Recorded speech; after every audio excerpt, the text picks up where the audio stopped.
There we go. Thank God it's over. Thank So God we were it gonna is play. over.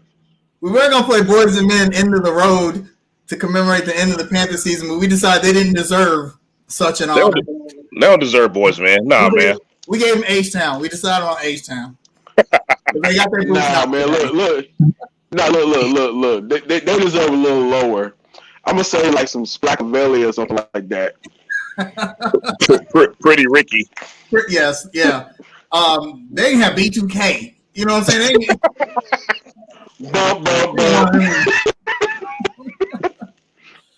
Welcome to another episode of Under Construction.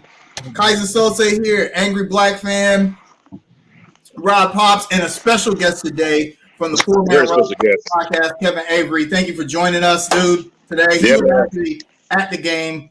He braved that terrible Tampa weather to watch the Bucks eviscerate the Ringling Brothers and Barnum and Bailey circus led Panthers. What was the vibe like today, Kev? Nah, don't you mean the Jay-Z tour? You know what I'm saying? This is hard knock life. Tour. The 444. Yeah, John Matt Rule. Look, this hard knock life 2.0. You know what I'm talking about?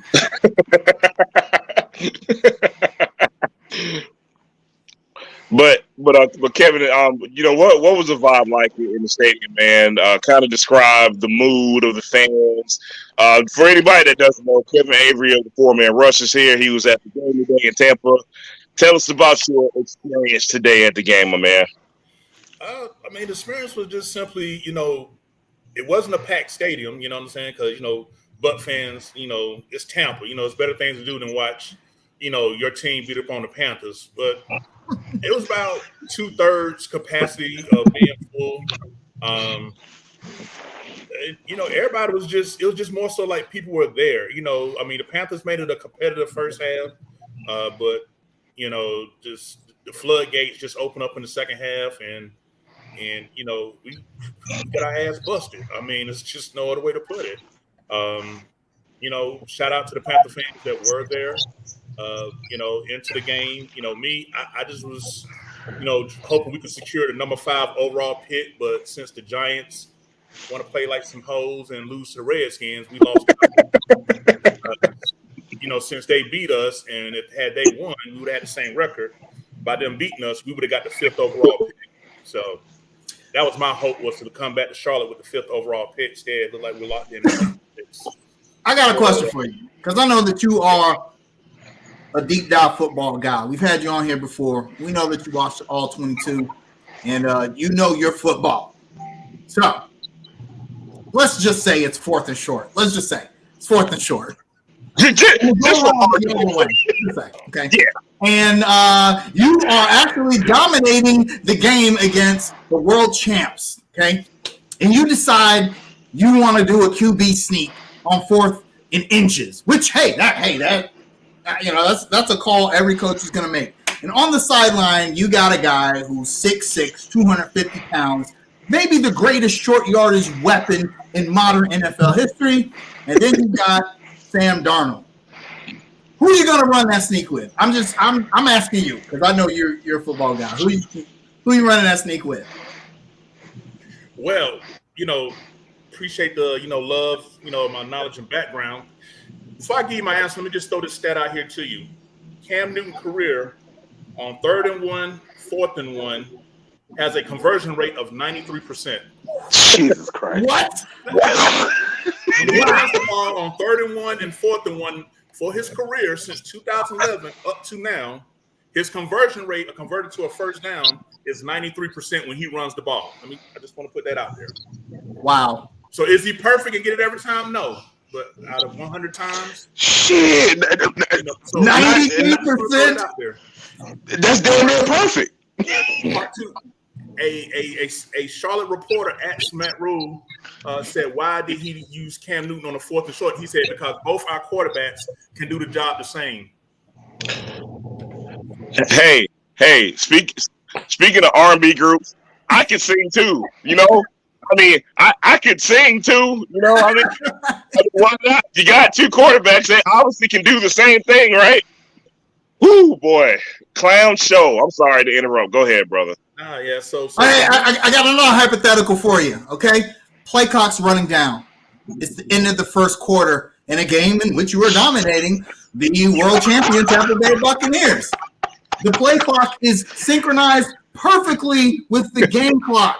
If you let it run out, the quarter ends and you get another play. Or you could call a timeout with 1 second left and have to run. What would you do? I'm just saying. What would you do in that situation? This is why I can't jump. It's hard for me to jump on the keep Matt Rule train. I understand. Hey, he's built a number 2 defense. You can't take that away from him. And it's only season 2. We need to dissect that because we do. But I understand it's only season 2, and we could see a big leap in the 3rd season. But stuff like that, I mean, come on, man. How can you not know that running the clock out just ends the quarter and you waste a timeout that they ended up needing at the end of the half? I just don't. Rookie mistake. It's the 2nd season. I don't know. Kaiser. Oh, go ahead. Kaiser, what's your famous saying? College shit. Okay, cool. I just want to make sure something changed. No, nothing changed. 41-17. Crazy thing about this game is we were actually competitive through 3 quarters, and then the circus music kind of started around the beginning of the 4th quarter. Me and Kyle had a mini conversation during the game. He was like, okay, we wait till week 18 to look functional, at least for 3 quarters. And then the 4th quarter happens. And it's kind of been a pattern throughout the season. Like, we're in the game, and then all of a sudden the defense says, you know what, we're on the damn field too much. And the doors just kind of blow open. Kevin, do you agree with that? Yes, I most definitely do because the score heading into the 4th quarter was like, what, 24-17? Right. You know, and when you look back and see what took place in the 4th quarter, you just like, you know, it's just, you know, snowball effect. You know, you was talking about how long they had the ball. You know, when you look up the stats on the, you know, the time of possession, I mean, honestly, can you really, you know, blame the defense for feeling that way? What time of possession was nearly 2. Oddly enough, Bucks only had the ball 25 minutes. Panthers had it 35 minutes. Jesus. However, they outscored us 24-7 in the 4th quarter. That's like, you know how when you play Madden and you beat the other team like 100-3, but you only had like 5 minutes time of possession. That's what the game was. That's called efficiency. That's exactly what that means. You don't give the ball back to Tom Brady with any time. Like, he had 1:15 and 3 timeouts, and I remember thinking they're gonna score a touchdown and take the lead right into the half, and just that easy. I mean, they had them at like what the damn 5-yard line or something like that before half, and then they go 95 yards in like a minute, and then they get the ball back. And you know what? Let's move on, man. So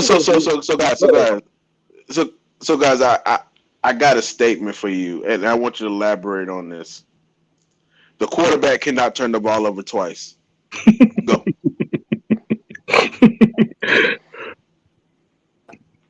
I mean, you might as well have had Cam in there. The quarterback can't turn the ball over twice unless he's a coddled Sam Darnold. Next. Hey, you know what? I love Tony Romo in the booth. I think he does great analysis. It was bad. He does a really good job of seeing things before they happen. But today, oh my God, dude. It like Sam Darnold coming to your house after the game? I mean, like, no. Why did Tony Romo sound like his stepdad or something today, man? Yeah, I believe in Sam. Nobody believes in Sam Darnold. Not like Tony Romo does. Yeah. Maybe Matt Rule. I don't know. I don't know. Yeah.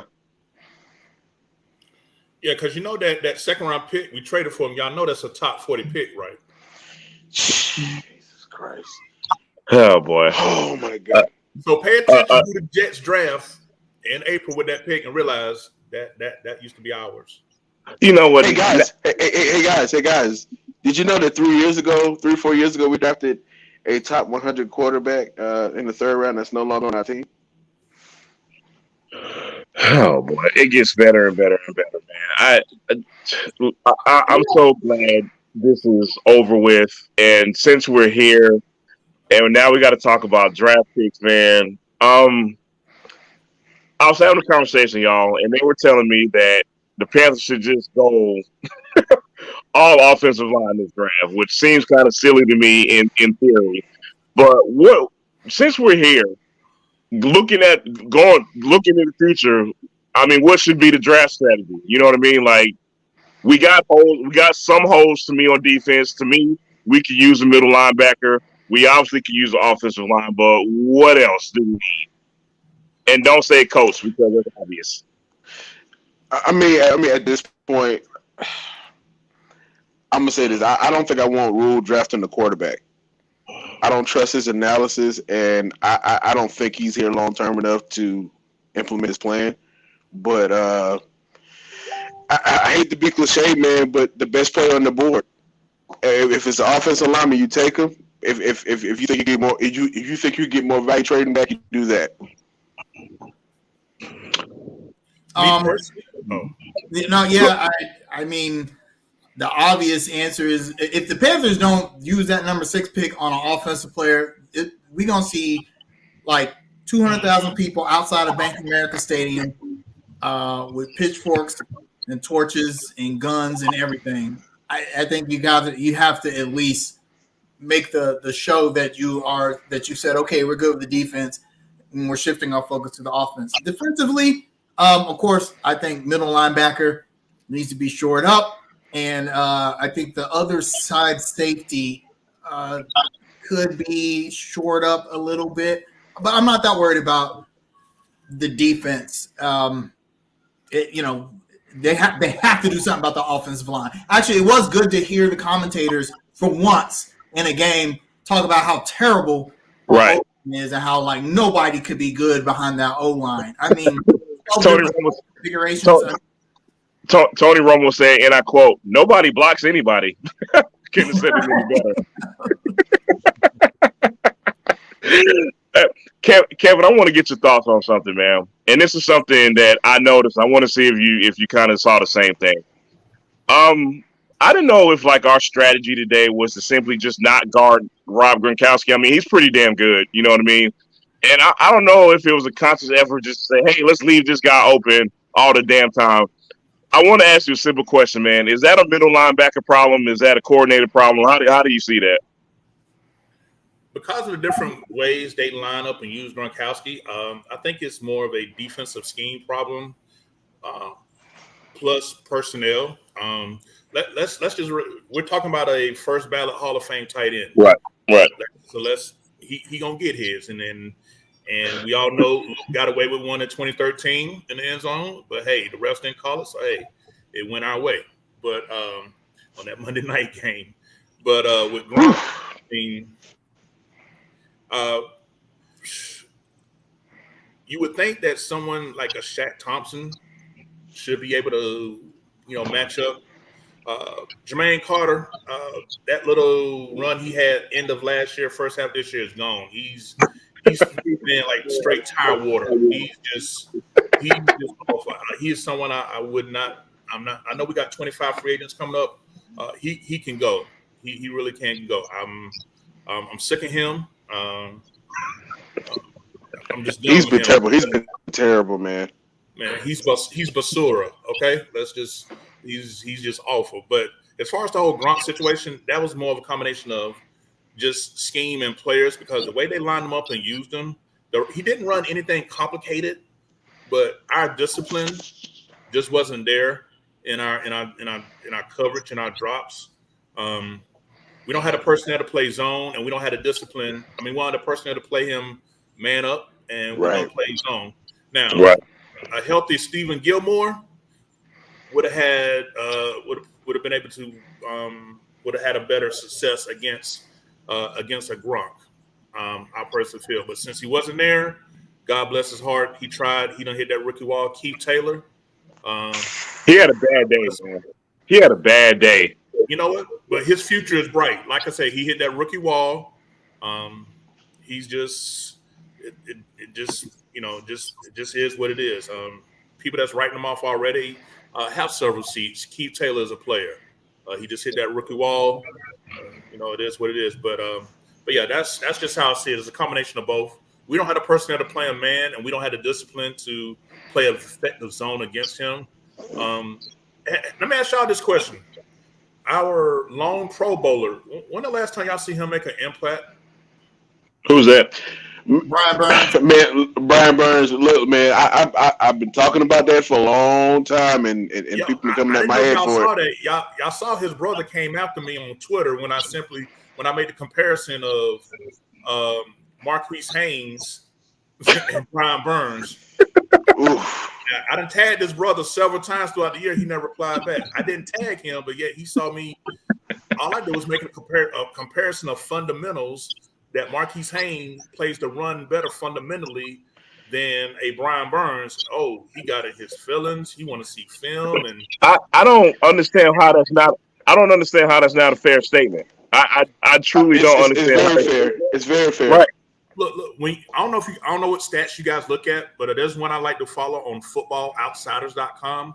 They break down where your defense gives up its yardage at, like what gap.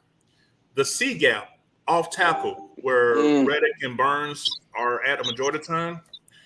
Gash. 5.7 yards per rush off tackle. Let me ask you this.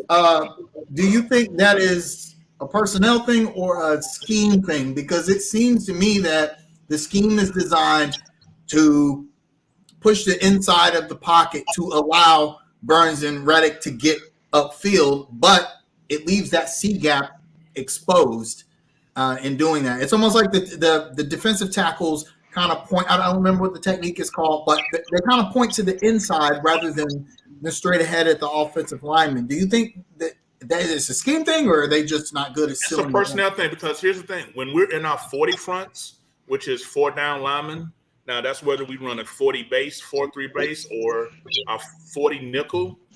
We got Fox in the game and Hartsfield. When we have Morgan Fox and your Till Gross Matos at defensive end in the 40 front, that run game defense is a lot better. It stops a whole lot of that. But when we have Hassan Reddick and Brian Burns on the 40 front, that's when we're getting gashed. So for all them getting all them sacks to get the golf cart challenge that they had, obviously run defense wasn't a part of that package because they both said the hell we're playing run defense. Let me just try to get these sacks for this golf cart. In the meantime, front work done by Gross Matos and Morgan Fox when they play at defensive end, they're the ones that's holding their gap integrity. They're the ones that's not getting blown off the ball. Them the ones that's not looking like they at the ice capades on skates like Burns and Reddick do at times. Now, people want to come at me and get mad, but again, like you said, if you go to the film and watch it, for all that hype over sacks and pressures, they lighten the ass against the run. Right. That's supported. It may not be popular to say, this, that, and the third, the Spider-Man dance and all this other stuff and whatever. And this is not me knocking Burns, but I'm just saying that's a weakness to his game that gets exposed. So Kevin, let me ask you a question. Long term, what do you do at that position long term? Do you actually keep both, or do you get rid of one? Honestly, what I would like to see, it depends on how we do our personnel pack, because what teams do with us, because there's a confliction, they'll get in a passing personnel such as 11 with 3 wide receivers and a tight end, spread us out, and they'll run the ball, because when we do that, that's when Burns or Reddick are at the end on the field at a 40 front. Yeah. Right. And Rule ain't got the balls to move them around, because what I would suggest is that anytime we're in a nickel 40, the defense call for nickel base, put Morgan Fox and Gross Matos at DN and let them boys, outside linebacker. Yeah. But Burns and Reddick, on the end. That's toxic. That's a red flag. You know how they were doing them red flags a few weeks ago? Yeah. Red flags all through. They can't do it, bro. And it's not that they don't. Hey, we lost you. Oh, you muted. I'm sorry about that. But Burns was actually a better run defender last year than it was this year. I don't know if he was trying to, because they're talking about the big contract possibly coming up next year. If he's trying to go all in on the sacks and stuff. I pointed something else out. Y'all know how many sacks Brian Burns got, right? About 11. Last check, 10 or 11. Guess how many of those sacks he got them unblocked? 7. 10, 7. So he's not even beating. He's not even beating the guy. Yeah. Backup left tackles have shut Brian Burns out. You remember when we played the Eagles? Y'all remember Andre Dillard? Yeah. Right. Hush mouth. Complete hush mouth. The backup left tackle for Saints last week. So, hey, you just reminded me of something. Going back to last season, there was I guess maybe a good 4 or 5 games in a row where we were wondering. We was like, man, how come we're not seeing Brian Burns? And I think you just explained it. Like, honestly, like there are some games like Brian Burns disappears. You don't hear his name at all. Right. I kind of feel like it's the same thing this season. Maybe in these last 6 games, like you don't hear his name a lot, man. Is he getting schemed out, or are other offensive coordinators just saying, you know what, we're just going to block Brian Burns 1-on-1 because we don't think he's that good? The sad part is, from my watching, Brian Burns, like I said, if you watch him as a playing against the run last year, he did a lot better at it. He used his length. He set the edge. He didn't get moved out the way. But I think that they see his aggressiveness to get the quarterback sacks. They took his aggressiveness and they schemed around him. Because dude has elite quickness. Like, please don't take it as me being anti-Brian Burns. I'm just calling, when I see a turd, I point it out. So that turd is part of the game. I'm not saying he's a horrible player, but if he comes up talking about I want $20 million a year, hell no, sir. No, sir. No. Sir. All right. Meantime, someone like a Marquise Haynes, who's in his 4th year, is we're not going to resign him, and he's going to blow up somewhere. We're going to but he didn't do that with us. I can see it coming already. Kevin, there are a lot. Kevin, let me ask you a question. How do you grade Derrick Brown this year? Derrick Brown.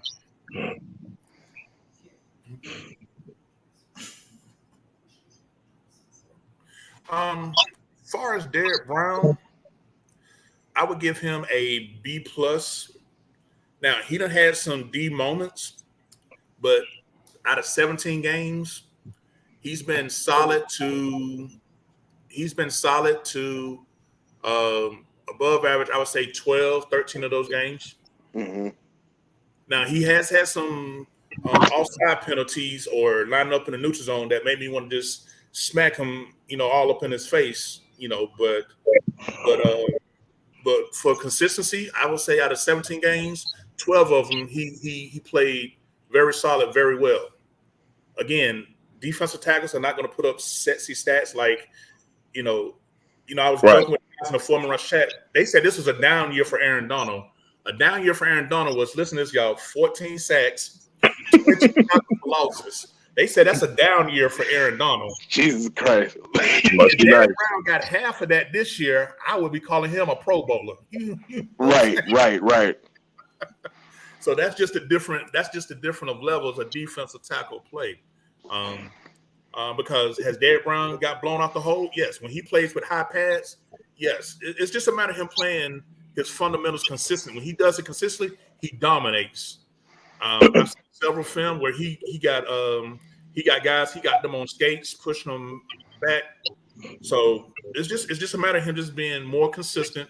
I really wish he could work with someone work with his hands to disengage these blockers better, because he's learning that he can't use just power moves in the NFL. These offensive right.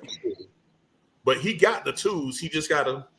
I'm just hoping he has that third year explosion like Kawan Short did, because Kawan Short was kind of similar in 2013 and 2014, and in 2015, boom, he just put it all together. And I think Jared Brown is maybe, I ain't gonna say more talented, but I think he got more tools to work with than what Kawan Short had at that time. But that's just my opinion. Hey guys, I had a terrible thought watching this game, because they were talking about. I mean, there was plenty of a lot of terrible thoughts to have. Yeah, but the commentators were talking about Matt Rule's future in essentially how, hey, fire a guy second year into a rebuild, and I thought, is this really a rebuild, or was it more of a retool? Think about this: when Matt Rule was hired as head coach of the Carolina Panthers, we still had Cam Newton, we had a healthy Christian McCaffrey, and we still had Luke Kuechly. Remember, Luke Kuechly did not retire until the Panthers announced that they were going to let Cam Newton go into free agency, or rather, they decided to put him on the trade block. Right. So we still had the core of our team, and I honestly believe if Cam had stayed, Luke might have played another season. I don't think so. Might, because I just think that the timing was awfully curious. Regardless, I don't think was the Panthers that bad in 2018 to where it was like, okay, blow everything up and let Matt Rule build this team, like completely rebuild it to the point where we're going to give him this kind of leeway in his second season. Right. Honestly, man, I think that came down to Cam Newton's shoulder, to be quite honest, man. I think they looked at the situation with Cam Newton, and at that particular time, they said, you know what, this is a good time to start over. And then, just like you said, after Luke retired, it was like, all right, where do we go from here? And quite honestly, man, this may surprise you coming from me. I'm really not mad at that point, because at that point we were a little old on defense, honestly. The Cam Newton situation was uncertain, so I'm not really mad at them at that point for retooling, rebuilding, whatever fancy word they want to use, whatever you want to call it. I'm really not mad at them for doing it at that particular time. And nobody's going to want to hear this, man. I know nobody's going to want to hear this, but it may not be the worst thing in the world to let Rule do another crack at this. I know we don't want to hear it, but at the same time, man, this franchise has got to start showing some kind of continuity somewhere, man. Like, I'm just tired of being all over the place with this damn franchise, honestly. Jamal, let me ask you a question. You said that Rule should get another crack at this. Do you honestly think this team has improved from last year? No, I don't. No, absolutely not. Here's what I'm getting at. Rodney, I want to be clear about what I'm saying. If I woke up tomorrow and the ticker said Matt Rule is no longer the Carolina Panthers, I wouldn't be mad at that either. Please don't get it twisted. But also at the same time, this franchise in the last 3 to 4 seasons has been all over the damn place. Okay, what are we doing? We retooling? Are we rebuilding? Are we going long term? Are we now it's like, okay, do we trade Christian McCaffrey? Do we keep Christian McCaffrey? I just want some continuity, man. And I don't think it's the worst thing in the world to try to have that going into next season, being that you're looking to improve offensively. Guys, I'm going to say this. You might hate me. I knew things were going downhill when they gave Christian McCaffrey that money, and I'm going to shut up. You always say that. I don't think that was like the catalyst, because that hasn't, like, the O-line is not terrible because they overpaid Christian McCaffrey. Yeah, because the truth of the matter is that extension money that he signed, it actually begins next season. He was playing on his 5th-year option this season, so everybody's saying, "Oh, we can't have a good offensive lineman because of McCaffrey's contract." That's actually not true. McCaffrey, and now the news has come out that McCaffrey's on the trade block. He may not you may not be. But if you think about it, it was the same rumor last year. They were saying, we're open to anybody. And to piggyback on what you said about Luke Kuechly actually retired 7 days after Matt Rule was hired. Matt Rule was hired January 7th. Luke Kuechly retired on January the 14th. Mm-hmm. Now, I don't know if you guys remember this. Yep. I don't know if you guys remember this. Mr. Tepper actually went in after the game and talked to Luke Kuechly. What was that? I think what was that game? What was the game after we played the Colts in 2019? It was one more game after that. And I can't remember. It's very rare that Mr. Tepper was back in there. There's some sort of conversation that would have between him and Mr. Tepper. But this whole thing about Cam, Luke Kuechly retired because of Cam. The decision about Cam didn't happen until in March. Right. You know what I'm saying? So, and the whole thing about Cam, people got this stigmatism. Cam waited too late to have that surgery because under the CBA, when a player's on IR, until they pass a physical, they can't have any type of transactions done with them. They got to pass a physical. So when people we waited too late to release Cam pass a physical because instead of going ahead and getting that surgery done in August and September, he waited. He had that last baby in November. Then he kind of handicapped us. Yeah. So that 3-month window where he could have been healthy in January to determine what could have took place as far as keeping him or not. That's a lot of the background. A lot of fans forget. It wasn't the fact that they just kept Cam late and let him go because they didn't like him. That's not true. Yeah, it was a game against the Saints, the last game of the year. Yeah, that was the one. Yeah, so. And also, when I was talking about Christian McCaffrey, I was just talking about the actual decision-making process as far as it started to go downhill to me, as far as decision-making. I wasn't speaking like the money sense. I got you. I think that it all started to go downhill when they came out at a press conference and said, we can't wait to work with Cam Newton. And then they didn't work with Cam Newton. Right then and there, I said, you can't trust these guys with anything they say or do after that, regardless of whether it was the correct or incorrect decision to keep Cam. You don't come out publicly and say, "Yep, we cannot wait to work with this guy," and then like that decide otherwise. It just makes you look. It makes you look untrustworthy. How can the fans trust these guys? Yeah, because here's the funny part. Y'all remember? I'm sorry, I'll say this real quick. Y'all remember when they went to negotiate with Cam about how long he wanted to play? Cam wanted a 3-year. Fitter offered a 2-year. Come to find out, Rule wasn't really on board with this. This was more so Mr. Tepper telling him to telling Mr. Tepper telling Rule, go make this happen or whatever the case. Because as you see, anytime he got a chance to throw Cam on the bus, he had. He sure did. Yep. He caught those. Sam Darnold, like the newborn baby. But what I'm trying to think is, if the Panthers were willing to offer Cam 2 years, and Cam wanted 3 years, but they settled on the 1 year because he could have got more money up front. Even with Rule come back, is there a possibility that since Tepper was the one that it seems to strongly favor was the one behind it, that he hey, let Cam be that bridge quarterback, you know what I'm saying, until we get it. But then the thing about the money is Sam Darnold making $18 million. What better quarterback want to come in and be making less than Sam Darnold? None at all. If I know I'm better than Sam, you can't pay me less than Sam. I'm sorry. Right. Yeah.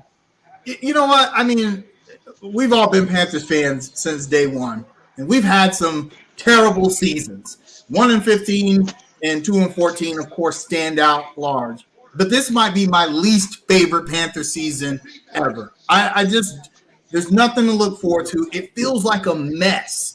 At least when the Panthers were 1-15 or 2-14, before they got Cam, you knew, okay, hey, we're getting the number 1 pick. We're either going to get Andrew Lucker or Von Miller or Cam Newton. There was some hope there. And then, I know after 1-15, that was kind of blah, but then Jake Delhomme comes out of nowhere and the Panthers are suddenly a Super Bowl team. And so we just kind of forgot about 1-15. But this just seems like a mess.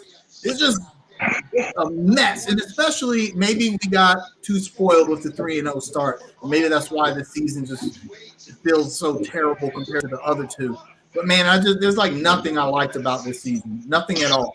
Oh, speaking of record, y'all know we set an NFL record tonight without season. Oh God. Yep, I know the record. Go ahead and tell them. We are the first team in NFL history to start off 3-0 and end up with the worst record after starting off 3-0. First team. It was several records broken tonight. Tampa Bay was breaking all kind of records on us tonight. Yeah, Gronkowski. He now has 32 career 100-yard receiving games, which is the most all time. Tom Brady broke the single season passing record with 41 touchdowns when he threw that one to Le'Veon Bell. How pathetic is it when it was all kind of records tonight at the game? Jesus. All right, but before we talk about the team in Charlotte that actually wins games, we also saw the report about hiring a new offensive coordinator. The few names got thrown around. Bill O'Brien, Jay Gruden, and Kevin O'Connell being the main three, it looks like, that the Panthers are going to look at. What do you guys think about those names in general? Let me start this off. A hard hell no to Jay Gruden. I mean, a hard no. I mean, put no on a damn blimp to Jay Gruden. Let's start there. Bill O'Brien, if he comes with Deshaun Watson, yes. The Rams offensive coordinator, I don't think that's happening. I think that's a pipe dream. That's it. Hey guys, I'm gonna say this, Jamal, in response to the Deshaun thing. You know I am a Clemson Tiger through and through. Right. You can't bring that Deshaun thing in. I mean, you can't bring Deshaun in. We're having that situation hashed out. Yep. We're already in a rough situation. You don't want that headache right now. Look, man. Look at the headache we had to go through this season. You want that headache, or you want no. Let's call it the Carolina Panthers. He called it a clown show on national TV, right? On Undisputed, he said it was a clown show. You bring Deshaun Watson here, and that case is unresolved, and he ends up having to go to court or do time or community service or whatever. Oh my God! My God. Good point. Very good point. Kevin, what are your thoughts on the news of the O coordinator? Me personally, out of that group, I think if he's strictly offense coordinator, I think Bill O'Brien would be the better fit out of those three. Like no head coaching, no GM, nothing, no like players coach. All you do is call plays. All you do is call plays. That's it. Shut up and call the play. We said this stat either last week or the week before last. In the last 20 years, coaches coming directly from college to the NFL, only 2 have a winning record. Bill O'Brien is one of the 2. Harbaugh, of course, being the other with their first team, winning record with their first team. Bill O'Brien, 1 win over 500 with the Texans. So I mean, look here. Hey. What's the stat on new owners hiring their first head coach? Probably 0. And not good. Okay, I was just wondering. I just throw that out there. All right, guys. Real quick, I'm sorry, fellas. Since y'all brought up Deshaun Watson, made me think of Houston. Don't y'all think it's kind of funny that Houston coach, the black coach, on the hot seat, hired to appease with all this, he's going to be released. Kind of like how Arizona released Steve Wilkes. Yeah, after 1 year. 1 year, yeah. But Matt Rule can get another chance, and all this. Hey man, stuff. Hey, he reminds Tepper of himself. We just leave that. Now, of course, there's gonna be some bias here because we're Panthers fans and we had to sit through this terrible season. But you're an NFL player. Do you want to play for Matt Rule based on what you've seen him say? No. You want to play for Ja Rule? Because we see he'll throw you under. He threw Teddy under the bus. And sometimes Teddy crawled under the bus himself. Hey man, there's a lot of times where Teddy didn't deserve what Matt Rule gave him. He threw Teddy under the bus. He threw Cam under the bus. He never threw Sam Darnold under the bus. I never heard him say a bad thing about Sam Darnold ever. Hey, man, Teddy looks better every day, and the quarterback can't turn the ball over twice. I'm still mad we don't team in the NFL that paid 5 quarterbacks this year. Hey, we could have killed Taylor Heineke and been all right? I mean, you know what? Yeah, this is depressing me more and more. Let's hurry to move on, man. Give the Panthers a final grade before we move on to the Hornets. Final grade for the season. Jamal. D plus. Ronnie. F minus. Kev. F plus. I'm going to give them a D because the defense was solid and they did start the season 3-0. They could stop teams from getting. This is probably the best pass defense we've seen from the Panthers in a while, in the very least. Just that we couldn't stop anybody from running the ball. I'll give them a D for that. All right, I got one. Defensive MVP for the season.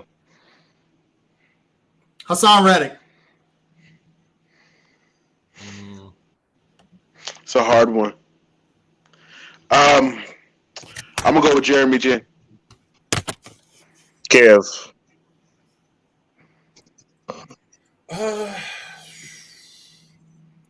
Defensive MVP. Yeah, I give it to Reddick. Yeah, I'd probably go Reddick as well.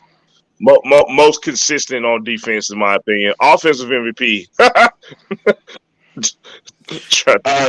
Zane Gonzalez. Unanimous, the kicker. Yeah, unanimous. Yeah. DJ Moore, another 1,000-yard season, although it doesn't mean much. Guys. What are your thoughts on DJ Moore? I'm conflicted. Like what are your thoughts? Man, there's something missing. He's good. He's really good. And there's you know what's missing, cousin? You know what's missing? Times where I'm like, man, I can tell you what's missing. Another 89. But then sometimes he does something. I'm like, dude, what the hell are you doing? I can tell you what's missing. A damn quarterback. That's what's missing. Yeah. There were sometimes though. He's had 6 quarterbacks in his 4 years here. I mean, six quarterbacks and 3 offensive coordinators. Yeah. So if he's putting up 3,000-yard seasons behind that mess, can you imagine? So is it free DJ Moore? Nah, I don't want to see that, man. Because don't give it the one good thing you do have. Like, no, man. Like, no.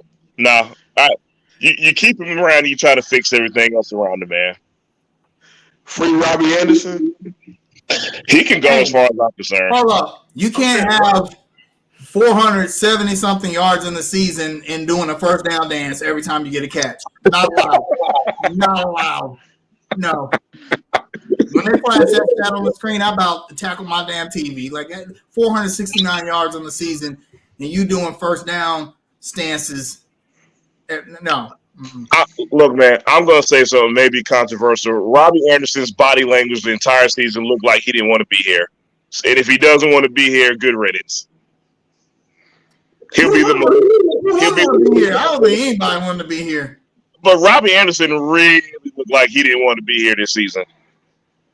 So he can go be another NFL team's Malik Monk. Goodbye.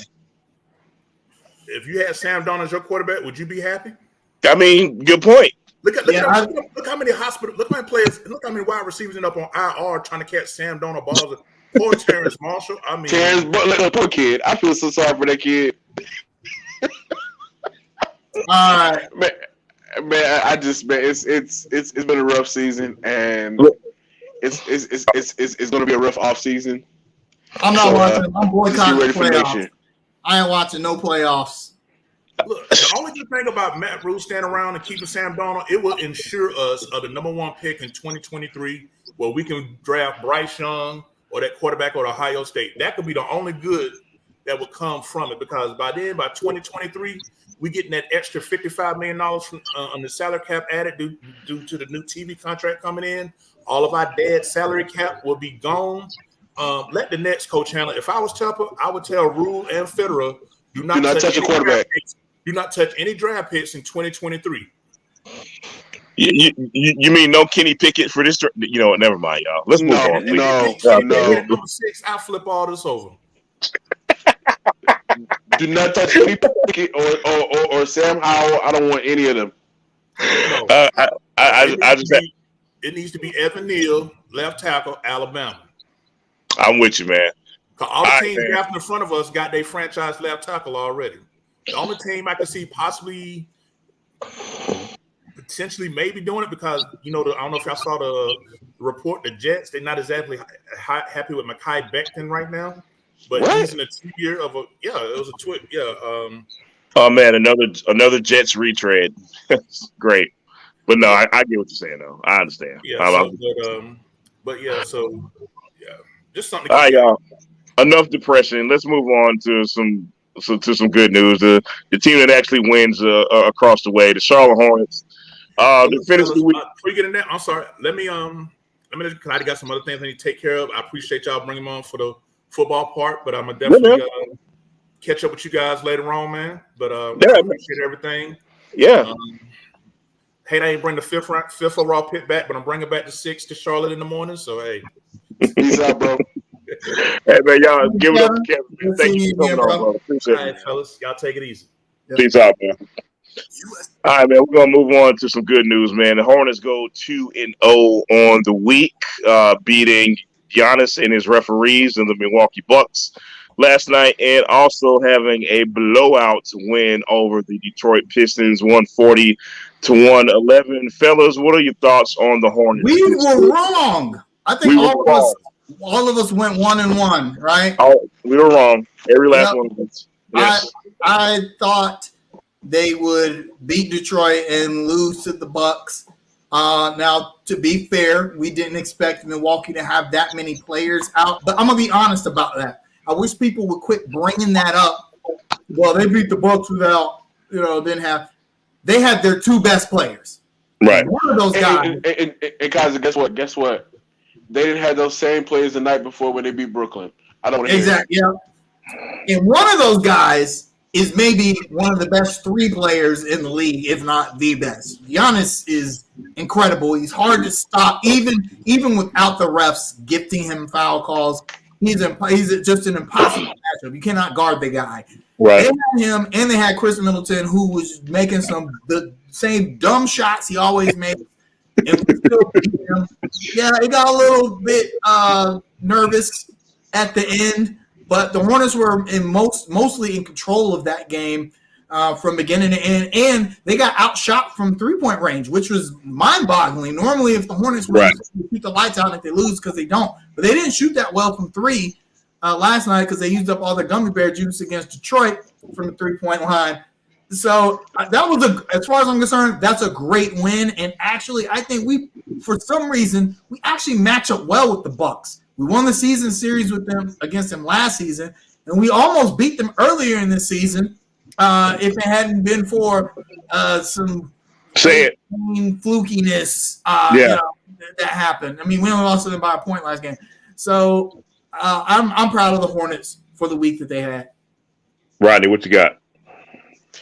I'm not shocked at all. We win games we're not supposed to win. Sometimes we drop one we weren't supposed to lose. I'm on this train, 42-40. I'm still there. They have to go on a complete tear to get me off that train. But Rodney, that was my next question. What would get you on the 50-win train? What would it take? Look, like a 7 to 10 game winning streak. Okay, I got you. Fair.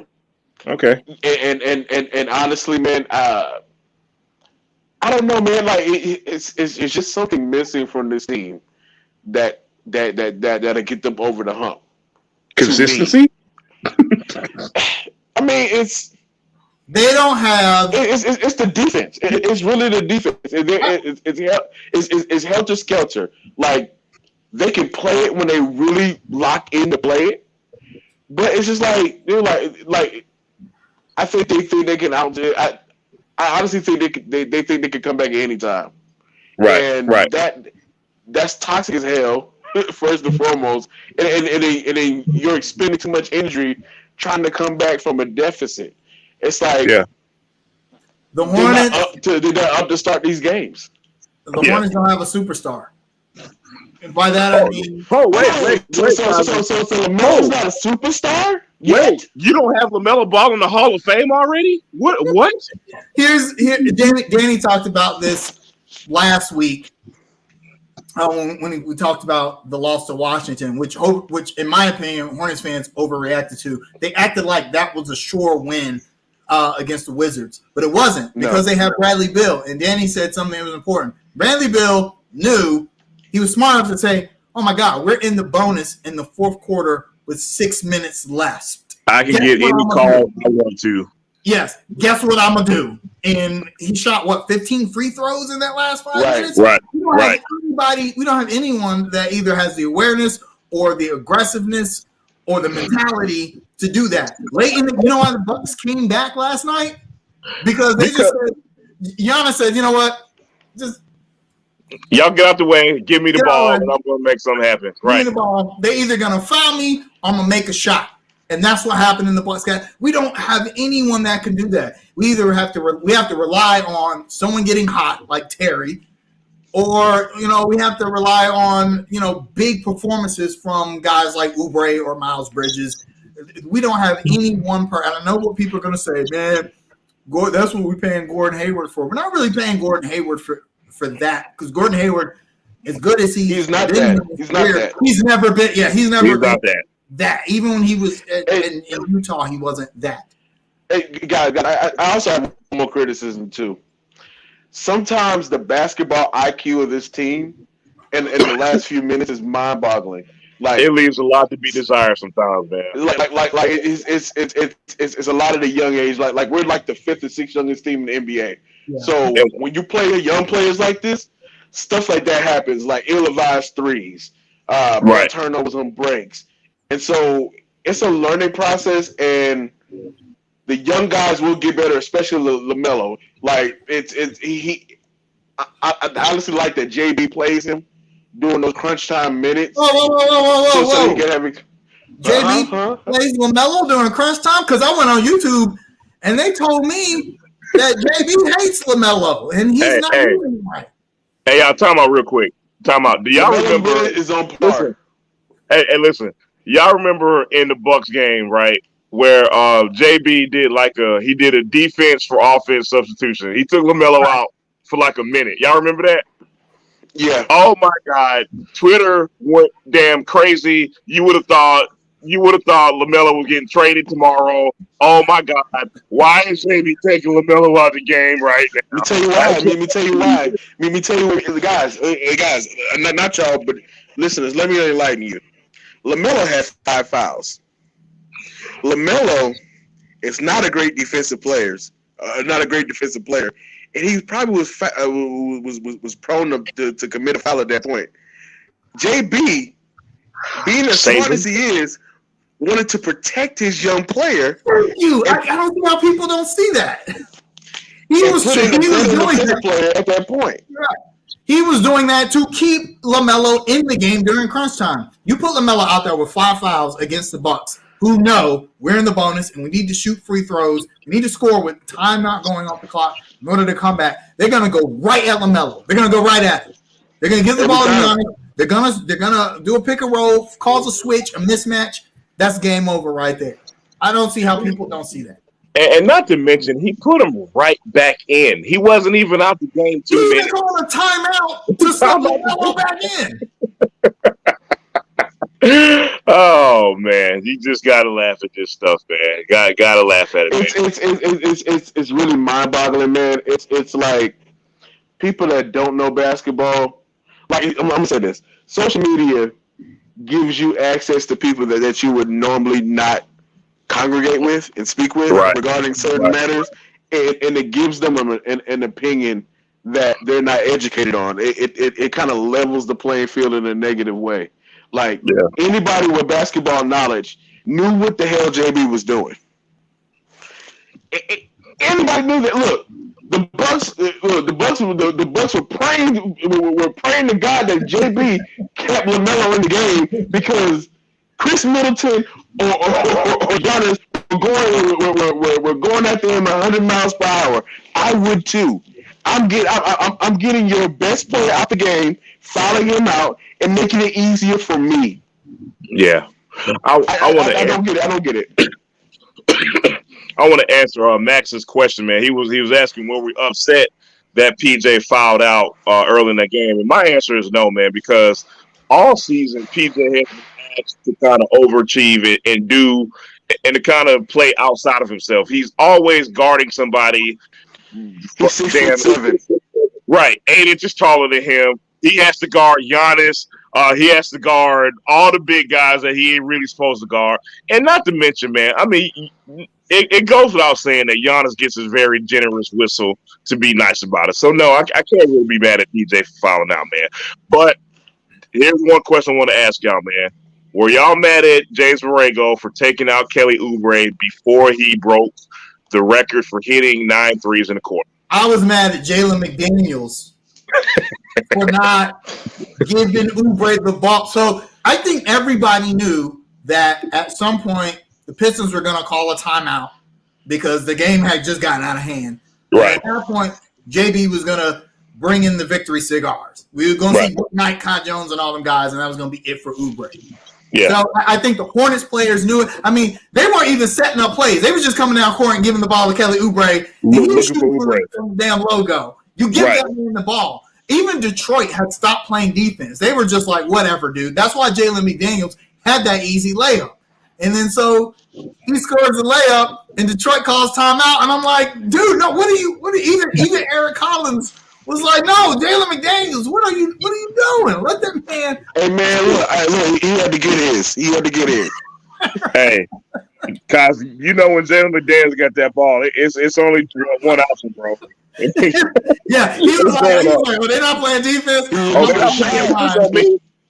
I'm gonna get. I don't think the Hornets players were aware actually that Oubre was close to breaking the record because Kelly Oubre himself sounded surprised in the post-game interview that he had tied it, and I don't think JB keeps track of crap like that. Plus, is despite what our fans think and people on YouTube think, James Borrego is one of the most respected dudes in the NBA. He is like all the guys that come from the pop coaching tree. It would have been classless for him to just have Kelly Oubre in there, jacked up threes, 30 points against an overmatched team. That's I find it funny how the late great Kobe Bryant can be subbed out after scoring 65 in 3 quarters. Stephen Clay, they can get subbed out after breaking all kind of records in the 3rd quarter. But James Borrego is the worst guy in the world because he took Kelly Oubre out. But go for it, whatever, man. Hey man, look. I'm gonna just say this: James Borrego will always be public enemy number 1 because he didn't start LaMelo game 1. Game 1 of his career. It doesn't matter how good LaMelo plays, the Hornets play. He will always be public enemy number 1 because of that. And then also, they don't want him in the Charlotte market. They don't think Charlotte is sexy enough for LaMelo Ball. So they will always try to make something worse than what it is to push him out to a LA, a Miami, a New York, or Chicago, or something like that. Yeah. All right, guys. Kaz, you want to say something? No, I was actually going to ask you guys, what did you guys think about the play of Mason Plumlee the last few games? I'm going to tell you like this, man. Yeah. The Milwaukee game was really gutsy. And here's the thing, man. You know, people were saying, oh, my God, why in the world is Mason Plumlee guarding Giannis Antetokounmpo? Oh, my God. Number one, nobody can guard Giannis Antetokounmpo. Let's make that very clear. The dude's the MVP of the league for a reason, okay? The only thing you can the only thing you can ask anybody to do is to make Giannis work. That is the only sensible thing you can ask a player to do when you're guarding somebody like that. Mason Plumlee did a good job of making Giannis work. Now we had help. The Hornets played good team defense on Giannis overall. I mean, Giannis got his. Build that wall. For God's sake, you know what I'm saying? But again, when you make him work and you make him less efficient, you win. That's a dub. And Mason Plumlee did that. So solid in my book. Yeah, I thought he had a pretty good week. Also took an elbow, got his head busted open. No foul. No foul, of course. But he kept playing like a G. There's a certain player in the league. I'm not gonna say his name, but we know if he had taken an elbow like that, they would have. You remember how Madden used to bring the ambulance on the field? That's how it would have been. They would have brought the ambulance into the court. It would have ran over people. Why you like this? Why you like this? I didn't say his name, but everyone in the chat knows who I'm talking about. Guys, you like this, bro? We got a tough week coming up, man. We got Milwaukee again. We got Joel Embiid and his referees on Wednesday, and we got the Orlando Magic, who is probably tired of us kicking their ass. Predictions for next week: 1-2. So say. Yep, I'm gonna go 1-2. I think that I got to take the chalk here. We beat Orlando pretty badly because we're going to lose to the Bucks. The Bucks are mad over there. Boy, go over to their SB Nation page. Their fans were salty as hell. I've never seen fans that. I've seen some salty. They were so salty they lost to us, and I think the Bucks are too.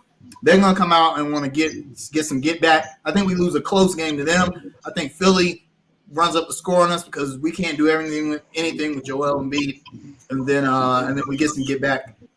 Some get right against the Magic. Rodney, what you got? Saying 1-2. When's the last time we beat Philly? Has it been since 2016? Ever since Nick Batum in 2017 guaranteed a victory. Dog, that was almost 5 years ago. Nick Batum said he guaranteed that we would beat the fledgling 76ers. They had only had 12. They were 12-24 at the time, and they beat us that game. And they talked about how they heard what Batum said, and we haven't lost to us since. We haven't beaten them since.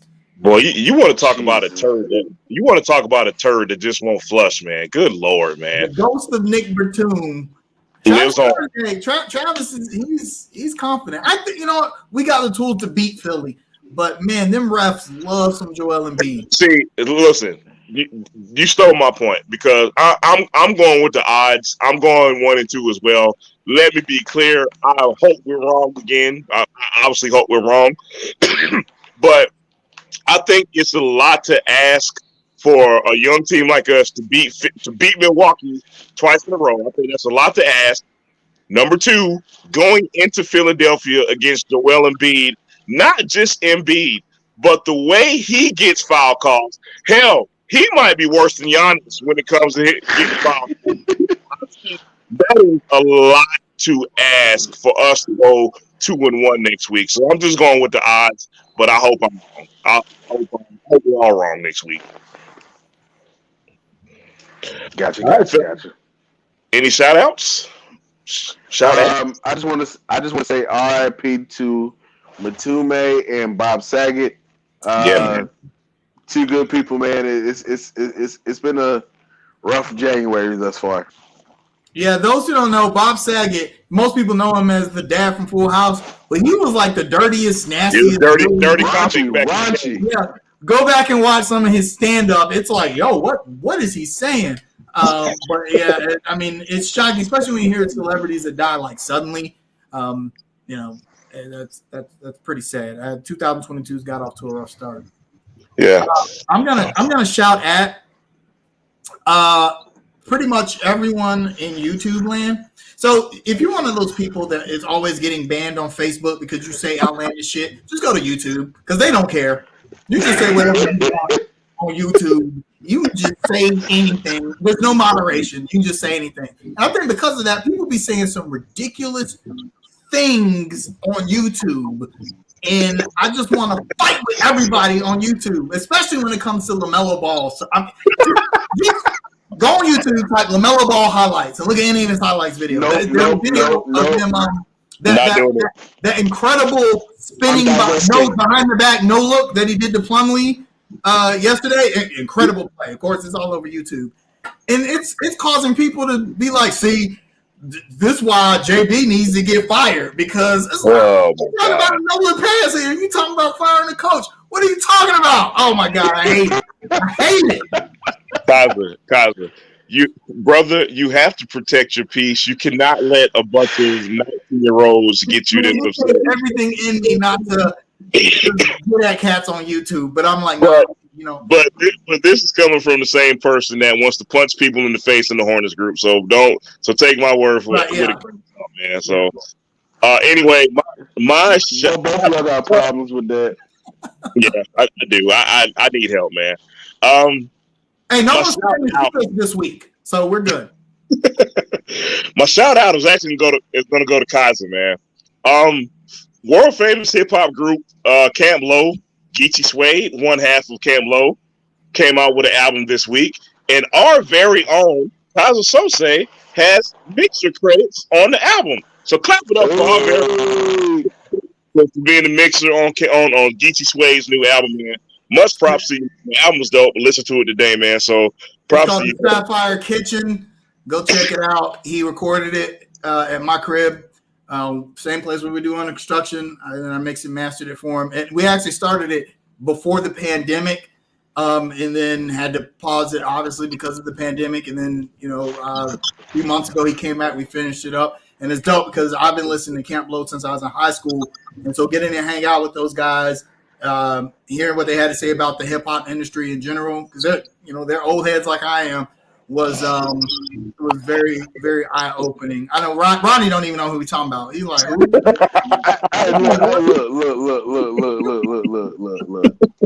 I'm young, but I ain't that young. I know who Camp Low is. Okay, all right. All right, we got it, man. Look, if I was 25, I'd be like, yeah, okay, finish up.